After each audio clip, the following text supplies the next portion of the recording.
And now, it's time for another Dice Tower review with Tom Vasel.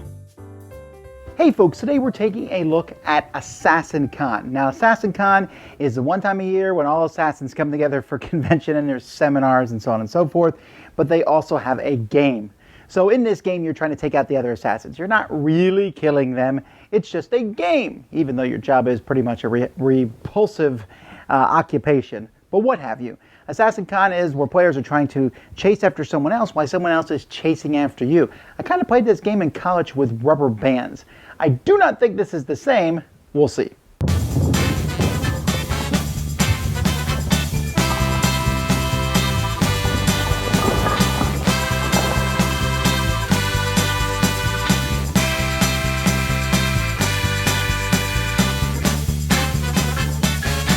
In this game, you have 6 different colored assassins. These assassins have different, pictures on them, and they're going to be placed in the different rooms here that have stars. You'll notice this is the map of the board, and in this map, there's different rooms.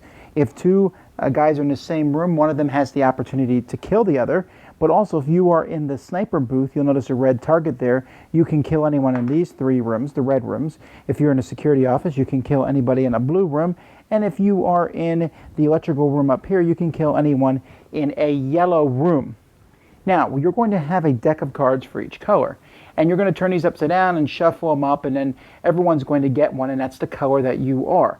Each color comes with cards that are A, B, and C. You will take this card here, and depending on what round it is, you're going to give it to the person who's coming after you. So if this is my card this would be my card for round 1. And so the person coming after me be to my left, and my target would be to my right. So my target would give me this. Okay, great, I'm hunting green. I know that my target's green. I don't know who's chasing me. Next round we switch it, and we'll just go back and forth every other round. So each round of the game is pretty simple. Players are going to pick a card from their hand, and that's how they're going to move. Those cards are placed in the middle of the table face down, and they're going to be shuffled up together. If there are fewer than 6 players playing, the extra decks are placed here. No one knows what color those extra decks are, and a random card is mixed together. After these cards are done, we turn them over, and we look. Blue says they move C. We look at the room that blue's in. C says it moves in that direction. Then we have red move C. So red goes down here, following the C. White does A. A moves up here into the electrical room. Green does B, and green is here. B means stay, so green is going to stay right where they're at. Orange goes to A, so they're going to move to this room. And gray says A, so gray is going to follow this line and go here. Now, if you are in the same room as your target, or you're in a spot where you could kill your target, you could say that now. For example, white could kill gray, or white could kill green, because he's in the room that lets him kill people in the yellow room. Green could kill red, and that's pretty much it. If red was here, red and orange could kill each other. Again, you can only kill your target. So let's say you do. You say, okay, I'm killing my target, and you show your target, you click show them your cards. I'm orange. And if your target was red, they would go, okay, yeah, I'm dead. But no one knows who died. They know the person who died. They don't know the color who died. And you keep going on, but when you kill somebody, you're going to get a point for that round. Now, you're going to keep going until there's only 2 people who are left alive. At that point, the round ends. However, during the round, if you think you know who's chasing you, you can say, guards! And when that happens, let's say I'm red and I think it's orange. I can see, orange is the person who's trying to kill me. Well, they probably wouldn't be in the same room as me. They probably would have killed me already. But let's say I say that, and then orange, and then let's say I say, Lindsay is orange. So Lindsay reveals, and if Lindsay is orange, great, I get a point, but I also get any points that she may have accumulated that round only. They're turned like this to show once the round's over, your points are safe and can't be stolen. If Lindsay had been already killed by someone else, then Lindsay would get 2 points, and no one else would get anything. And if Lindsay was still in the game, or if the color I picked was one of those 2 players that wasn't even there, then everyone would get 2 points except for me. Either way, when you call guards on someone, the round is over. By the way, when you're playing the cards that people play, you put them down here so you can see how everybody moved. And that's it. You put everyone in the starting rooms again. The starting rooms have stars on them. You randomly shuffle up the cards, and you keep going until someone gets 5 points. When that happens, that person is the winner of the game. AssassinCon is really fun. I was really surprised. Now, the board itself is cool. I do wish they had put a different board on the other side of the board, a different layout.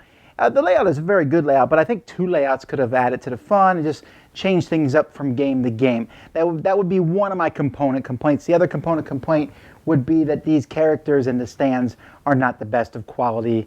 I already broke one of the stands trying to put these in, and then shaved off the bottom trying to stick them in. Standees are really kind of a pain anyway, but it is what it is. Other than that, the cards and the quality is fine.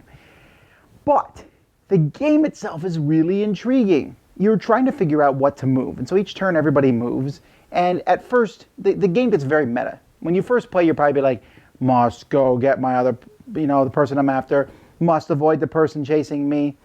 But the game isn't really about taking your target out. Well, it is kind of, but it's about figuring out who's after you. And if you see someone making a beeline for you, that's probably them. And if you can call them out, you get points. That's really useful. Even more decisively, you got to be careful when you take someone else out. We found this out for sure. If, let's say, I'm chasing Susan and Susan's chasing Melody, and so I take Susan out, and we're the only 2 people that are in the same room or that have a chance to take each other out. Well, at that point, the Melody knows who I am because, she knows at least one of 2 people who I am. And so she has a lot more information. And so when that happens, you have to be really cautious in that regard. When you kill someone, you need to make sure there's enough ambiguity that could have been anyone who killed anybody. Because even when you're dead, you're still moving around the board. And the reason you're still moving around the board is because you want people to kill you, You want to chase after people and have them, call you out because then you get points. And I like that. There's no real elimination in this game. And the game, it happened when I played it. First, everyone's like, well, take these people out, avoid the person after me. Then I was like, okay, avoid the person after me, but I'll make it look like I'm not chasing you. I'm going over here. I'm doing this. And you're trying to act randomly. And it's really interesting when there's a random person in the mix. Now, I do wish the game went to 8 players because I think it could have handled 8. Just there would have been more assassins running around, but I think that would have been fun, make the map a little bit bigger, have a few more rooms. Maybe that will happen eventually. But as it is, I was really surprised at just how interesting the game got and the game evolved. Well, because they ran that way, and that person's just sitting in that room. That can't be random. That can't be the random player. That's got to be an actual person sitting there. Who is that? Are they after me? Because it looks like they're going to want to kill someone in a yellow room. I better not ever go in a yellow room. So there's a lot of interesting back and forth and trying to outthink each other, but it's also not that long either. It's nice and light and fun. Very highly recommended from me. This is one I think will please people. It plays very quickly, and there's a lot of laughter. And then basically when the game ends, the round ends, boom, you start another round. So that is AssassinCon. Dice Tower Judgment, excellent. Thanks so much for watching the Dice Tower videos. Find more great videos and reviews, as well as our top-rated audio podcast at Dicetower.com. You can also find other great shows at Dicetowernetwork.com. I'm Eric Summerer, and you've been watching The Dice Tower. The Dice Tower is sponsored by Cool Stuff Inc., where you can find great games for great prices. Cool stuff in stock. Check them out at CoolStuffInc.com. Shut the door!